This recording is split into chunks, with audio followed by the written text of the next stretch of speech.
Hey, this is Eric Saunders with Youth Football Coach's Handbook, and we are going to be starting our video sessions now.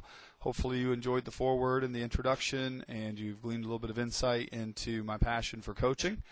And as much as I love coaching, I don't have a lot of time, and hopefully you'll find these videos to be a valuable resource and a great way to quickly learn the materials that you're going to want to be using this season. So the first thing that we're going to be talking about is preseason planning. That's our first chapter, and we'll make each sub-chapter will be a video, and that way you can quickly reference them if you want to go back at any time and review something. If you think you hear something that is useful, you can quickly get back to it on this page and review it. So we're going to go ahead and get started in checklists and preparation items to get ready for your season.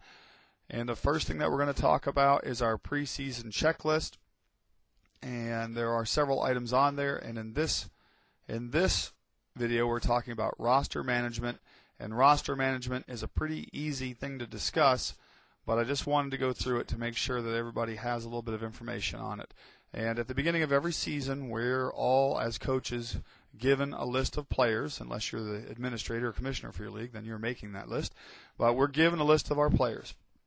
And it contains a certain amount of information, and depending on how advanced your system is, it may or may not have given you everything in the world. We have a fairly good administrative system, and it gives us quite a bit. But here's the things that you have to have in order to keep your roster up to date. So obviously you're going to have the players' names. You want to have both parents' names, and especially if the parents live in separate households, which a lot of them do, make sure you have first and last names for both parents. So get and keep those in a separate line item if you can. You need addresses for both parents as well. So if they're in the same house, that's great. If they're not, make sure that you've got an address for both parents.